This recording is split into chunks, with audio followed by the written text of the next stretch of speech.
Hello guys and welcome to this video. Today we will interview Mrs. Jeanne Destombes from HEC Paris MBA program. We will talk about this program, what differentiates this program, the admission process, what they are looking for in a candidate, and the scholarships and financing the MBA. We will dig deeper in all these topics. So thank you, Jeanne, for being here today. I will let you first present yourself, and then we will begin with the first question. Thank you very much, Anis. Thank you very much for this opportunity. It's my pleasure to be here with you today to be able to discuss the HEC Paris MBA program. So my name is Jeanne. I'm from France. I'm based on campus, actually, and my role is basically to guide applicants to the HEC Paris MBA to understand better the program, to know how to apply. I'm here to provide some tips, guidance, answer your questions. I personally take care of applicants that are based in France, UK, and Asia Pacific, but I have amazing colleagues who take care of other regions. So you can reach out to us and we'll be able to help you and guide you. Okay, great. Thanks. So let's begin with the first question. First, in Europe, we have a lot of good MBAs, HEC Paris, INSEAD, LBS, IESE, and others. So what differentiates the HEC Paris MBA program from other top MBA programs in Europe? Okay, that's a very good question. Of course, that's a question that most of you have in mind. So how can you see the difference between the different schools, how to pick the program that is the right one for you? I would say as long as you pick a top-ranked program, well-recognized, with a strong network, basically you will get a good job. You will get good professors, you will get a good program on your resume. So there's no wrong choice there. But it's really important to look for the program that is the right fit for you. And so here are maybe like a few differentiating points about HEC Paris MBA. First, we have a large green campus. We're located slightly outside of Paris, 17 kilometers outside of Paris, just next to Versailles. And we have residences on campus. So you can really have a real like campus student life on top of your MBA classes. The learning doesn't stop at 4 p.m. when the classes end. Actually, you can stay with your classmates to join many like student club events, go to a party, have a barbecue by the lake, etc. And you can rent a studio apartment on campus to make your life easier if you want. So maybe that's the difference with many campuses that are downtown with only one building. At HEC, we have a castle, a lake, a huge forest. You can go running for 1 hour on campus. You can host a lot of different events. And that also makes us able to host the MBA tournament, which is an amazing sport tournament in May, happening for the past 30 years, where all the top European schools are coming to visit us. So you can research on the MBA tournament. But I think the fact that we have this large campus help us to host similar events. That's maybe one thing. Then secondly, it's probably the length of the MBA program. Most European MBA program will offer a 10, 11, or 12 months program, while at HEC it's a 16 months program. On the reverse, many American schools offer a 2-year program. So we're kind of just in between most European programs and American programs. And why do we do that? When we redid the curriculum with Bain, like around 7 years ago, of course, there has been adjustments since then and new specialization, etc. But we decided on that lens because we feel that for our students, many of them want to transform their career. We have a really high rate of people doing a triple jump, changing country, function, and sector. And to be able to do those major switch, it's nice to have a longer program than just a 10 months or 11 months. But we don't want our students to be too long out of the job market. That's why like the 16 months program is kind of unique for HEC. And then maybe something that is different as well would be probably the class size.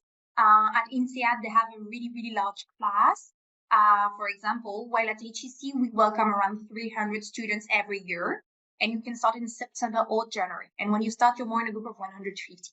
So it's more a human size approach. So the network might look smaller on paper, but it's actually a very strong and collaborative network. So it just changed the atmosphere. Longer time, with less people, but still a big class. So you can really get to know everyone, become friends, create strong like partnership and friendship in the class. I think those are like, I mean, I could name many other things, but probably, yeah, campus life, class size, length of the program are among the differentiating factors at HEC. Okay, great. Okay, so now let's talk a bit about the admissions at HEC. A lot of people ask me a lot of questions about the admission at MBAs, specifically HEC. So first, the question, what are you looking for? What is the most important factor, the number one factor you look into a candidate to decide whether we continue or not? We will dig deeper later in other factors. Okay, sure. But what is the number one? What is the most important thing for you? Probably one will be your resume. And within the resume, be the career experience, like the work experience. What have you done until now? Since you graduated and until now, what have you been doing? Are you working? What kind of role? What kind of company, etc.? There's not a typical path that we look for. We really value diversity in the class, but we know that the MBA is a very strong degree. It will help you to boost your career, potentially to transform your career, to increase your salary, etc. But it will never erase what you did before. So we will actually capitalize on what you did before, help you go from that point to the next level. So that's why we look at your resume first. And within your resume, your work experience is probably the most important. Okay, great. Thank you. So concerning the experience, a lot of people are contacting me. They have different backgrounds than the typical MBA background. So they are not engineers, they are not business people. Some are artists, medical doctors, psychologists, writers. Maybe people are doing theater. Now we are working with a guy who is working in theater. So what can you tell us about these profiles? Are they welcome at HEC or not? Do they have the same chance as an engineer or as a consultant or not? What can you tell us about these profiles? Yeah, sure. No, we really love what we would say, like what we will call non-traditional MBA backgrounds. We really love that. We are really fan of diversity at HEC. We love to have a diverse class. We really strongly believe that diversity in the class is key element. You will be surrounded with classmates with top backgrounds, but from all types of sectors, all type of roles, coming from all different countries. And this is the strength of an MBA, is to be able to study in that type of environment. Your study group will be composed of people, maybe 5 or 6 people, one from each background, one from each country. We're super happy to have doctors, lawyers, artists, professional sport player, airplane pilot in the class. All the jobs that I just named you can find that actually in the current class of HEC. Okay. So we're super happy to have those type of profiles in the classes. So and that's probably profile, another. Yeah. So you are open to any profile, like nurse, pilot, secretary, any profile, really. Exactly. So what we encourage, like let's say the minimum requirements will be you need to have at least a bachelor degree or a licence in French, and you need to have at least 2 years of work experience, ideally after your graduation. So that's the official minimum requirement. From that, then basically you can come from any background. I've been in touch with a ballet dancer, a basketball player, an airplane pilot, a flight attendant, a nurse, etc., a pediatrician. So many different backgrounds. There's no limitation as long as you have at least 2 years work experience and at least a bachelor degree. Then, of course, the MBA application is very competitive. A lot of people apply. But you should definitely target competitive MBA programs and don't underestimate yourself. What I recommend as well for anyone who doubts, who say like, oh, maybe my background is not good enough, get in touch with us. You can go on HEC Paris MBA website. We have a page called Connect with Us. You can go there, fill a quick form about your background. You can put your resume, your LinkedIn, or just fill the form and it will arrive in my mailbox for my colleagues. And we can have a look and provide personal feedback to each people that contact us. So that's also a good way to kind of be reassured about your background. But yeah, there's no limitations. Super happy to have artists, lawyers, pilots in the class. Okay, great. And in terms of GMAT, could you tell us more about this factor in the admission process? So how much should someone score in the GMAT to be considered a good candidate for HEC? And is there a minimum or not really? Yes, I'm happy to share elements around that. So the average GMAT in the class at HEC is 690. We accept equally GMAT or GRE, so you can pick the test of your choice. But as all top schools out there, we request that test. There is no waiver. It's either GMAT or GRE. You need to have one of those. Average is 690. We have applicants applying with all types of scores. There is no official minimum, but I would say I encourage every applicant to reach at least 600 before they apply to the program. The GMAT is not the only element. Again, your resume is very important, your essays, your motivation. Overall, we have a look at everything, and the GMAT is only one of the elements. But it's a good way for schools to make sure that you will be a good academic student, that when you target a topic, yes, you can open a book and practice to get a decent score. So I encourage everyone to reach 600. If applicants are taking a test, they are not sure about their score, again, they can be in touch with us before applying so that we can provide a bit of guidance. Okay, great.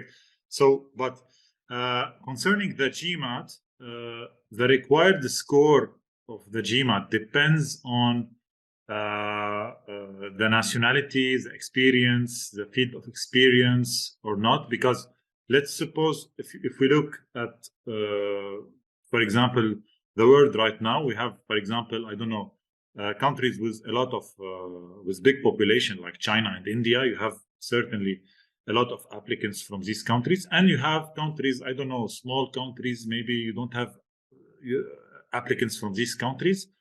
So if someone coming from India where there's a lot of candidates, he needs maybe to differentiate himself from the people from the same nationality. And if someone is coming, let's say from, I don't know, maybe Peru or Bangladesh or a country with less applicants, he brings diversity to the HEC program. And he does not have a lot of competitors from the same country. So is there any advantage in terms of GMAT score from this difficult? I mean, maybe from an Indian, you will require more GMAT score than someone from another country, or not the same? Okay, that's a very interesting question. So at HEC, we don't have any quota per nationality or per background, and we don't have any official required score per country or background. Though after experience, we noticed that when people, for example, have been a native English speaker, or maybe they worked a lot with figures, they tend to have a higher score than someone who was a ballet dancer as a background, or someone who grew up in France and was not used at all to standardized tests and have a good English level, but maybe not a native level. So the average GMAT for French takers, for example, would be lower than people coming from a native English background. It's true that the average GMAT test from India and China tends to be higher than for the French candidates, for example, but we don't have a higher minimum or higher demand at HEC level. But it's true, it's always good to be aware that you're applying to very competitive program. Do your best to really shine in your application. It can be through the GMAT, like a higher GMAT score will always help. It's never guaranteed to be admitted.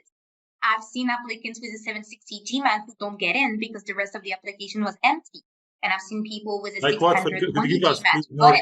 Could you tell us more about this guy or girl that got 700? Yes, in that case, for example, the profile was really too junior. The person had an amazing GMAT, but had a very little work experience, like 6 months or 1 year. And at HEC, that is not enough. We really capitalize on your previous work experience, and you need a minimum of 2 years.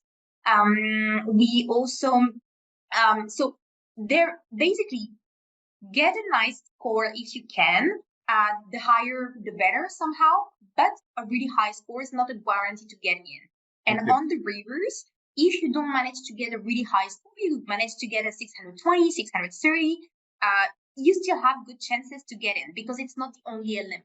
So there's no official like average score per country or background.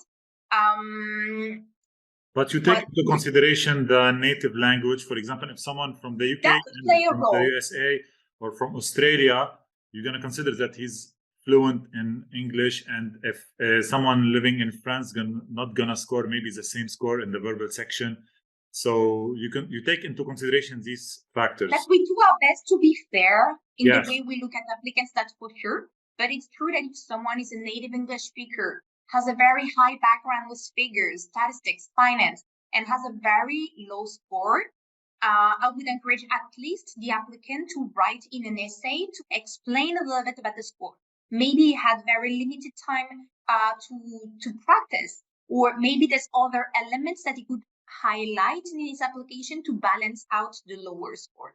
So it's true that we kind of consider as well your background when we look at your score, but there's no like official minimum targets depending on the background. So it's more an overall view. We really try to have a holistic approach, and your motivation, your essays, your career goals, what you did before is at least as important as the GMAT itself. But I mean, a higher score will never be something bad. It's always nice. So do your best with the GMAT. I think having a GMAT preparation can really help people get a better score. But yeah, there's no official like minimum score per country or background. Okay, great. It's clear. Now, in terms of the candidate will tell you definitely his professional goals in the essays or something. If someone, let's say, told you, I want to work at MBB France, that's it, no other choices. Or I want to go to, I don't know, Goldman Sachs investment banking in London, fixed objective. Okay, he seems very serious about this goal. What would you do with him?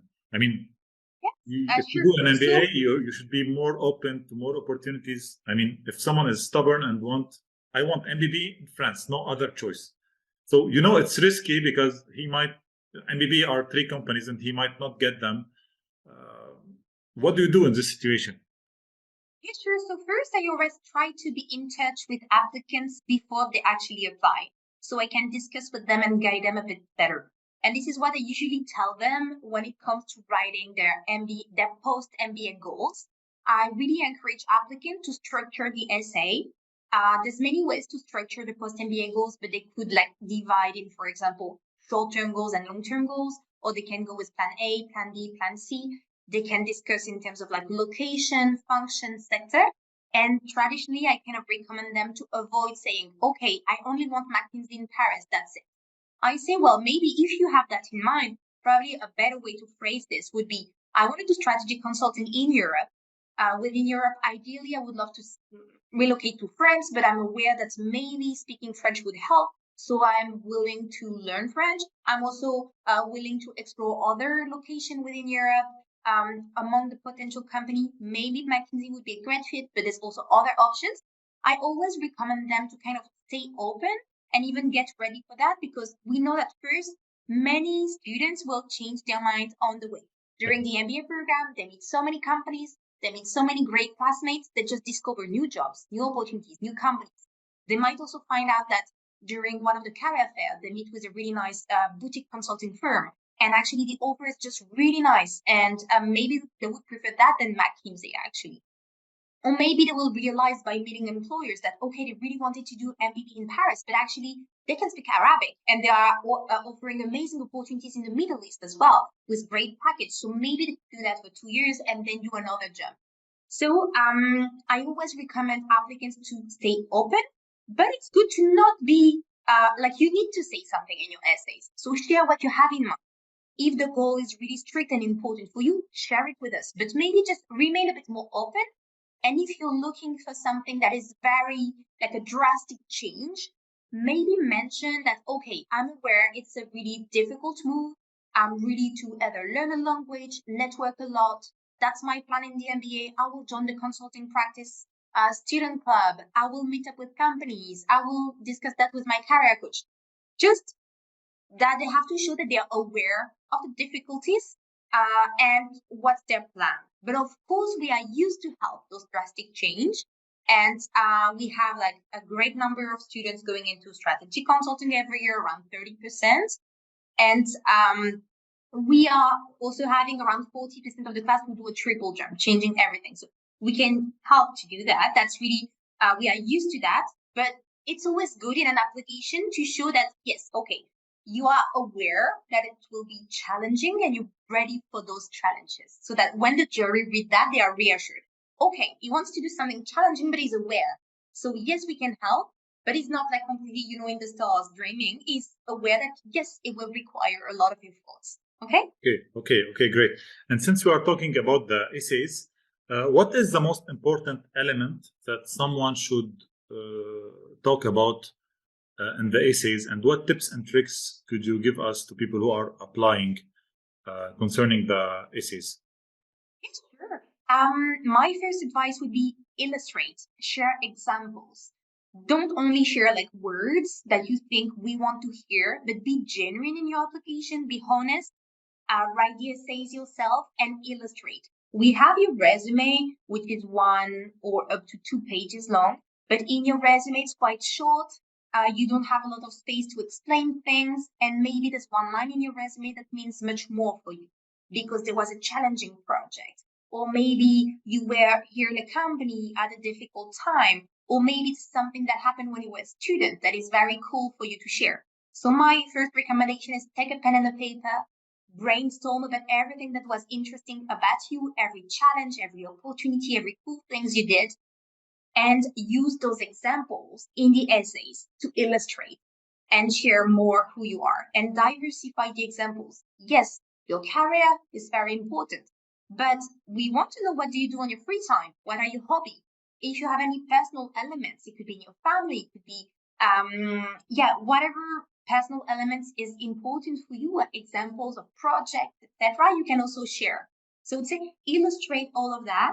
And my second tip would be as well, understand that an MBA, it's also about learning from your peers. Yes, you will learn from the fantastic professors, but you will also learn from your classmates because they have on average 6 years work experience from all different backgrounds. We discussed that before.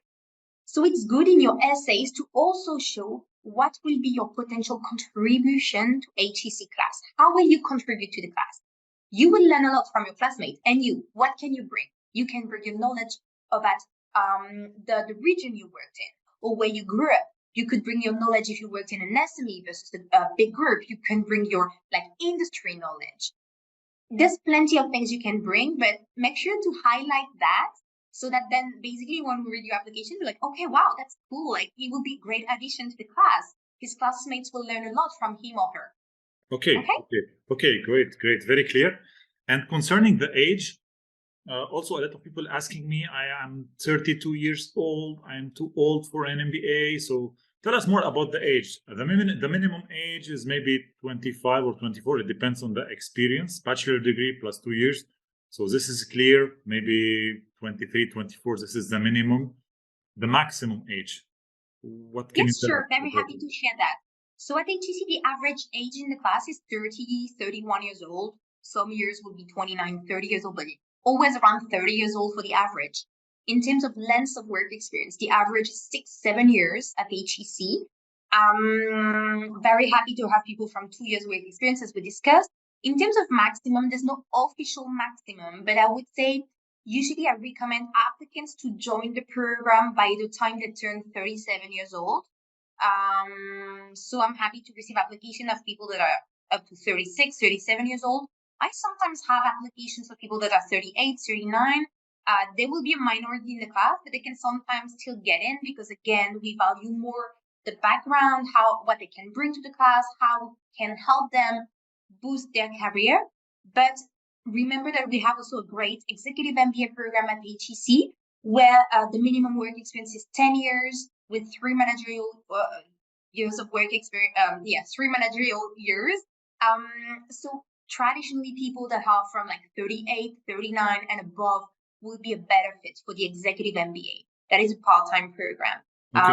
But sometimes I have older applicants that way prefer full-time program because it would make more sense for them. I have currently in the class, for example, a really great Japanese women student. Her name, actually, no, sorry, she's Chinese, but she's been living in Japan for the past 20 years. Her name is Freya Chu, and she was working at Spotify, so tech company in Japan, and she is 39 now. So she's the oldest in the class, but she blends in very well. For her, it was making way more sense to do a full-time program. She wanted to be very involved with the club, student life. So that works well. I had in the past Ikwan Nawawi, a senior manager from Petronas, who joined the program with 14 years work experience. Again, he joined, he was 39. Who says 39 is like the very late one, and ideally people apply before they turn 37 or at 37 at the latest. So other than the work experience and the age and the full-time and part-time factors, what is the main difference between the executive MBA and the MBA program? So if someone has like 38, 39 years old, what should he do exactly? Do you recommend him to do the MBA or the executive MBA, and why? So first, the choice is up to that person. So the best way for the person to know if there are better fits for MBA or EMBA would be probably get in touch with me and get in touch with my colleague from EMBA. Both of us can offer a CV review.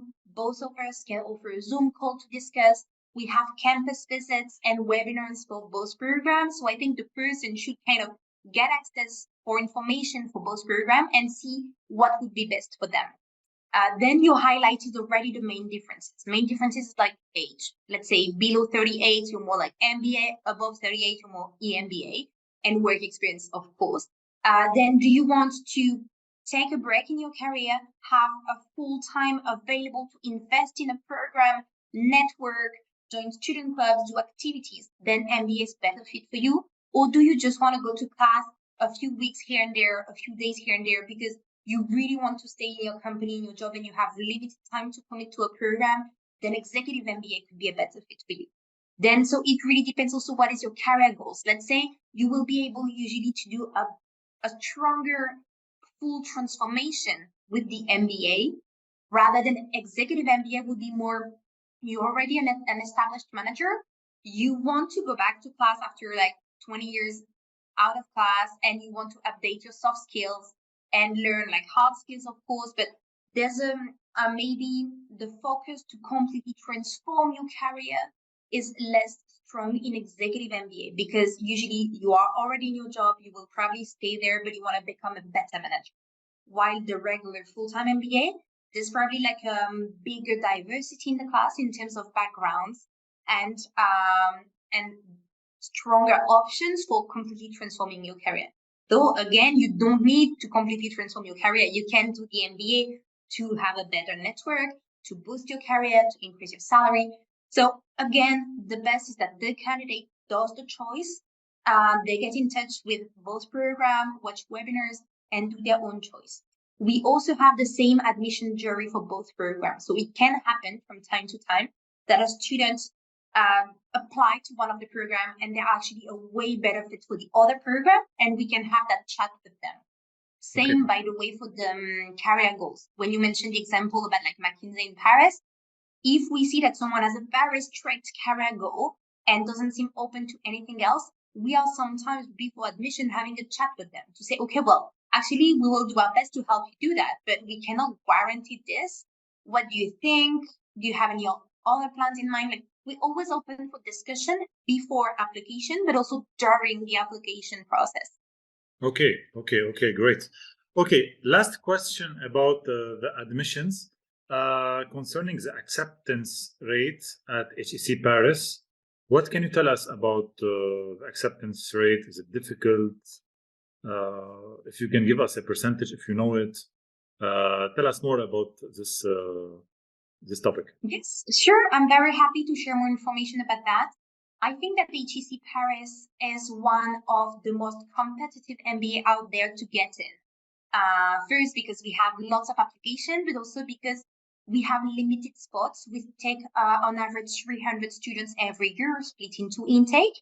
So the stats that I'm about to share is evolving every year. So don't take that for only like a very fixed stat, but usually we admit between 17 and 20% of applicants. So it's definitely a very selective MBA program, but don't feel discouraged at all. I really encourage you to look for very selective MBA programs. An MBA is a big investment of time and money, and you really want to make sure that your time and money is wisely invested, that you will be surrounded by classmates who were carefully selected, that the admission jury had a big pool of applicants to select the best and the brightest out of the crowd. So yes, very selective MBA program, but don't be discouraged. Again, if you have any doubts about is it worth it to apply, what will they think of my profile, get in touch with us, share your resume. We're happy to help. And for the admission process, basically it's in 2 steps at HEC. First, you share everything on paper, your resume, your essays, your GMAT score. We have a look, and every month we have a pre-selection jury, and we tell you if you're pre-selected. So that's the first part, and probably, I would say maybe the hardest part, I don't know, but this is where if you don't match the potential criteria, if we think you're too young, too old, if we think that the MBA could be a better fit later on, if there's a lot of applicants, you could also be a good applicant. But if there's a lot of applicants and there could be people that are even more competitive than you, then you might not be pre-selected. But let's say that's the first big thing, will be pre-selection. And then after pre-selection, you get to meet with alumni, 2 of them, on a one-on-one discussion, and it's the interview phase. And then based on the alumni feedback, the admission jury will take a decision. So it's in 2 steps. And at the end, it's the stats that I shared with you. Okay, great. Okay, great. So now we will talk about financing the MBA and about the scholarships. We can see that the tuition fees of MBAs is exploding. Now we should pay like 80,000, 90,000 or 100,000 euros tuition fees. With the inflation and everything, it looks very expensive for a lot of people. So tell me more about the financing of the MBA. First, how if someone is coming from France or from outside France, is it possible to get a loan from French banks or not, or from foreign banks? How it works to finance the MBA? I'm happy to share about the financing, and for that I can share about scholarship for one part and about loans for the other. So basically, the tuition fee for HEC Paris MBA for September 23 is 87,000 euros. So that's definitely a big investment of money. But I encourage you as well to look at employment reports when you look at schools to kind of calculate a return on investment. HEC is still one of the schools offering the best return on investment, but it's definitely still a lot of money to pay at once. So to help you finance your MBA, there's different ways. First, there are scholarships. So you are, regardless if you apply from France or abroad, you are eligible for HEC scholarships. We have 2 main types of scholarship. And basically what I'm sharing about scholarship now, the application process is very easy. You apply to HEC and automatically you will be considered for scholarship. It doesn't matter if you apply early in the process or late in the process, we have scholarship money available at each round. Until It's the last very minute. important, very important. That's very important because I know that many people are anxious and say, oh my God, I missed the first round, I will never get a scholarship. That's not true. You can apply at the last minute and still get a scholarship. Scholarship money is available at each application round. And at HEC, the application process is flexible because you have 1 application round per month. So you can pick any month from 1 year before the intake starts until 3 months before the intake starts. For September 23, you can apply each month basically until June. And for January 24, you can apply anytime until November. And for September 24, application will open from September 23 up to June 24. So back to the scholarship. You will be automatically considered for scholarship. First type of scholarship is merit-based. So here it's more like kind of, we will consider the quality of your application, quality of your essays, GMAT score, and the excellence of your background, what you have done in terms of academic background, professional background, hobby, etc. Make sure to always have a little part on your resume about like kind of additional information. Do you speak any other language? Do you practice any sports? What do you do in your free time? All those little things can also add points for like the excellence scholarship. Second type of scholarship is diversity. What kind of diversity you bring into the class? Here we will take into account where you apply from, also what exposure you have maybe to a specific industry or a specific company. Any also diversity element that you have and want to share with us will be considered there. Then we have a third scholarship that is for women exclusively because we are a member of Forte Foundation, a foundation for women from the US. So basically one for excellence, quality, one for diversity, and then one for women. Those are the main scholarships. On top, there's a few scholarships, but it's just for a few people. But you will also be considered for that through HEC application. It's the L'Oréal scholarship and Paris Saclay scholarship if you work close to the campus. So there's a few extra, but the main one is excellence, diversity, and women. How much money can you get? Up to half of the tuition fee.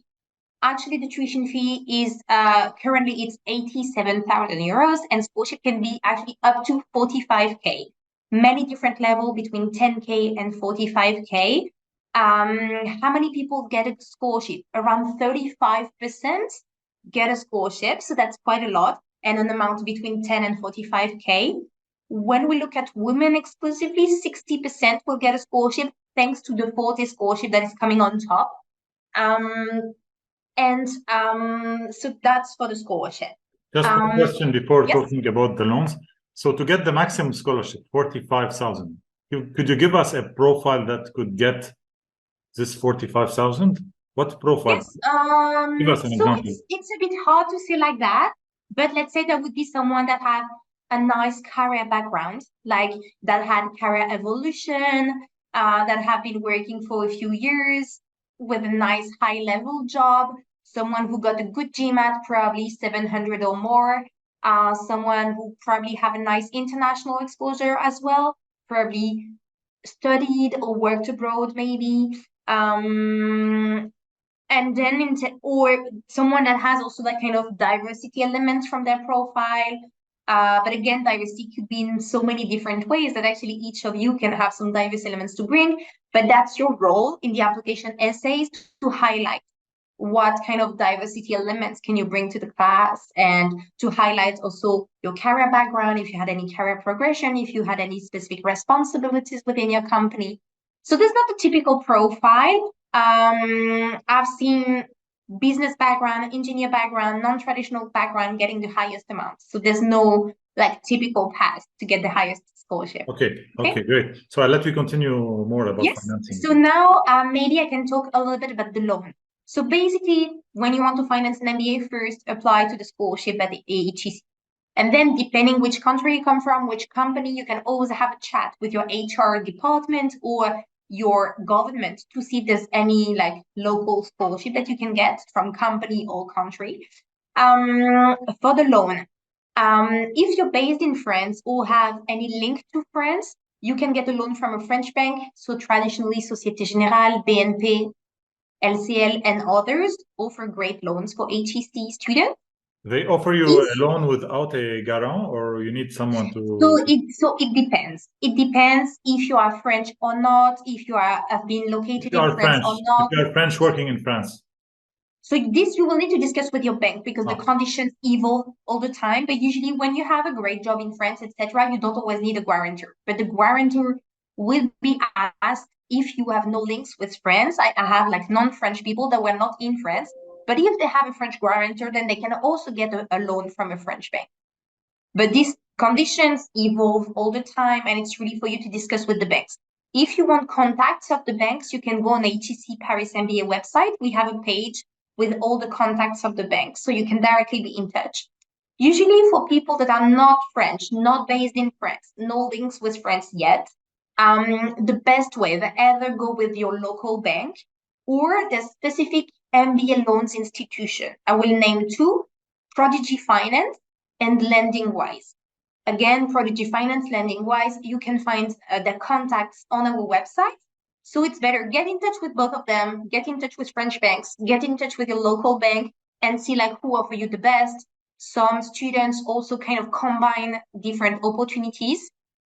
For French people, I want to mention a few other things. French people or people based and working in France, that don't have to be French, but if you manage to be under chômage, under unemployment money in France, like let's say, for example, your company is firing a lot of people and ask like who wants to volunteer, or maybe you manage to get a rupture conventionnelle, like a mutual agreement to stop your work contract. In that case, you can be under unemployment. And the MBA is actually considered to be like a formation training. So you can open your unemployment rights and get the unemployment money every month while doing your MBA. So that's a really nice addition. So basically, before quitting your company, try to negotiate a rupture conventionnelle. That can be really helpful. Then it's little amounts of money, but again, it's always good to get like littles here and there. You can unlock your CPF, congé professionnel de formation, to finance the MBA. It's usually like 3,000, 4,000. It's always that. And you can also apply for Projet de Transition Pro. It's a specific form you can fill. And we had students in the past who get some fundings from like French government to basically transition their career. So for this CPF Projet de Transition Pro, we have someone at HEC that can also help you and guide you to fill that form. And we are always in touch with like governments and institutions to make sure that any potential like fundings we are aware of and we can share with you. But so far, I will share Projet de Transition Pro, CPF, and employment money on top of HEC scholarship and loans. Okay, great. Thank you for all the tips. I want to know more. You know, we are in a very difficult times right now. Out of we have a war right now. We had also the virus, and now also we have the Federal Reserve is increasing the rates, which is putting a lot of pressures on companies. And we might enter in a recession. So what HEC is doing to help students get highly paid jobs? Because, you know, if we go to an MBA, we are searching for a package about maybe 100, 110, 120K per year. What are you doing in order to help your students get these type of jobs and salaries in these tight economic conditions? Sure, that's a very good question. I think that's where having a 16-month program and not only a 10 months really helps a lot. That gives you more time to explore opportunities, more times to get in touch with company, more times to do potential internships, knowing that 13% of our students last year secured their full-time job following the internship. So 13% basically accepted the full-time job following the internship. So you can guess that way more actually got job offers following an internship. So 16 months program gives you more time to get ready for the next step. At HEC, we will work with you on your career goals and your next step from week one. So we don't wait for you until the end of the program to help you. We do this from the beginning. You arrive, you will be in touch already with a career consultant. Each of you will have a career consultant that will work with you independently. And they will work with you in many ways. But basically, they will help you really identify what do you want to do later. In terms of function, sector, location, they will not only work with you on like your dream job, but it will work with you on plan A, plan B, plan C, safety option, to make sure that, and your safety option will be like a good option as well, but to make sure that, yes, you will get something good, something well paid. You might want to do a triple jump. Again, we're like super used to help people do that. Around 40-45% of our students do that every year, which is amazing. But it might not be easy. And maybe sometimes it's good to do the jump in two phases. Let me give you an example. Recently, I had a French student who really wanted to do marketing and luxury after the MBA. And he graduated just at the time of COVID, where we all know that luxury companies were not hiring at that moment. I know the student. I know him. We work together. So, yes. And so the move for him was like to do, okay, the jump in two steps. First, do strategic consulting for luxury groups. And then he can enter big luxury company because they will be his clients. So as well, sometimes we have people that wanted to do strategic consulting in Paris, but then they realize as I mentioned before, okay, actually, they are from Lebanon and they speak Arabic. And actually, in the Middle East, they're offering super high package and they look for people who speak Arabic. Or same for Latin America with Spanish speakers. So maybe for them, the good idea was actually to accept that in another location, get super high package, pay quickly back the loan, and then do the second jump with the ideal location they had in mind. So, but to help work on that, basically the career coach will help you prepare again, plan A, plan B, plan C, safety option. Then they will help you brainstorm a lot on what is the most important for you. And okay, you have your target job. What skills is maybe missing in your current profile? How can you develop those in the MBA program? And they will also help you identify what are the transferable skills from what you did before to that. They will help you pitch your story, because the goal is actually that you get job interview with companies, and then when you do the interview, you are able to convince them that yes, you have all those transferable skills, that yes, you're the right fit for that position. So there's a whole like work in progress through that the 16 months. Twice a month we have big recruitment fairs on campus on Fridays. Every few days there are at least one company coming as well. So when we look at just standalone company presentation, it's around 250 every year. So basically every few days there's a company. When we look at big recruitment fairs, like at least 10, 12 companies here to recruit, it's twice a month on Fridays. Each time it will be a different topic, like a different sector, different function, a different region in the world. You have opportunities for up to 2 internships in the MBA program. And basically, you're just in touch with alumni regularly, because through the student clubs, through the treks abroad as well. So when companies cannot come on campus, we make you able to visit them through the treks abroad. So when you mix all of those opportunities, basically, you have a coaching, you are meeting companies, you are meeting alumni and students of the previous class through the clubs, and all of this really helps. And I can mention maybe that the network of alumni is also very strong and helpful. So, for example, when COVID started and opportunities were becoming a bit like kind of tense, people didn't really know, everyone was on lockdowns. I'm the recruitment manager for Asia, so I can speak for Asia. But for example, all the alumni based in Singapore of HEC and other top French schools united themselves to help the about to graduate students, to share with them opportunities to meet with their companies, with their HR manager, to offer them extra coaching, etc. So there's really also like some help and support in difficult situation from alumni. Okay, very good. Thank you. The last question I want to ask you today concerning the rankings. You know, Financial Times issued the last ranking 2023, and it was a bit a shock for a lot of schools. Some schools went crazy, and some schools are got a bad, not very good ranking. So, what happened first?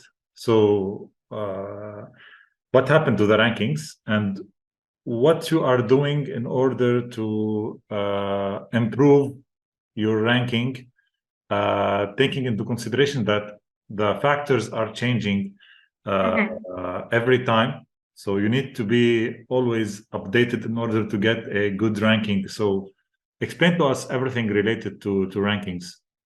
Yes, sure. I'm happy to provide a bit of guidance here, because I know and I understand it's a bit complicated to follow the rankings, etc. What I've always shared with applicants is, yes, have a look at rankings. They are important, but they are not everything. But yes, of course, you want to pick a school that is well known, that's well recognized, that has strong professors, a good network. Of course, you want that. You want it to be a good investment with a good return on investment. Then there's many rankings out there, but each ranking have their own criteria behind. So it's really important to understand which criteria behind the ranking and how it can explain ranks. Then when you take a specific ranking like Financial Times, the criteria used to be quite straightforward, mostly looking at the salary post-MBA, the employment post-MBA, even like 3 years after the MBA, not right after the program, while The Economist before used to be more like about the experience during the program, and the salary just right after the MBA.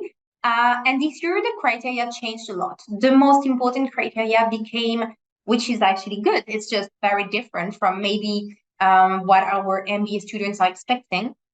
It's about environment and zero carbon emission. So that became the most important criteria. So basically all schools and all programs that have a really kind of net zero carbon emission campus, zero carbon emission plan for the next 5 years, next 10 years, have been really up in the rankings, while schools that are kind of lacking behind on this specific topic moved back. That's the case of HEC, London Business Schools, and a few other schools. So that's a very important criteria for sure, to take care of the environment. That's for sure very important at the world level. It's true that this is not something that we're focusing on the most for the MBA program. We're really focusing on the career support, the content of classes, of course, environment, ethics, sustainability, etc., is really incorporated in our class content. But in terms of our campus, we are one of the oldest business schools in Europe. We were created in 1881. Our campus is like 70 years old. Our MBA program is 50 years old. So our MBA building is very brand new and kind of sustainable. But when you look at master degree building, PhD building, they are old buildings where the heating system needs to be improved, insulation as well. It's true that we don't have a specific net zero carbon emission plan, so that explains a lot the ranking. So what will we do? We will work on that for sure. But also the ranking is a lot on, do you have a plan to improve, and not so much what's the current condition. It's more about the planning. So actually our campus is like not that bad, apart from having like old buildings, but we don't have a plan in place. This is still a very strong topic for staff and students. A lot of trainings incorporated. For Christmas, all the staff member had a training about how you can reduce at your work level and personal level your emission. But yeah, so that's basically the major change. So it was like a surprise a bit for everyone, but we will work on that for sure. Yeah, so we yeah. haven't changed in terms of, when you look at employment report this year, it's even better than last year. When you look at career transformation, it has been always great in the past few years. But yeah, that was definitely the criteria that we lagged behind. Okay, great. Thank you for your clear answers, Jeanne. I will put your email in the description of this video. So for those who wants to contact Jeanne, you can find her email directly in the description of this video. And for those who are interested in preparing for the GMAT or the admission process at top MBAs in Europe and North America, I will leave also my email and my WhatsApp number in the description of this video, so you can contact me to schedule a session where we're gonna discuss about your project and see how we can help you. Okay, thank you again, Jeanne, and see you in another video. Bye-bye. Yeah, thank you very much, Anis, for this invitation, and have a great day, everyone. Bye-bye.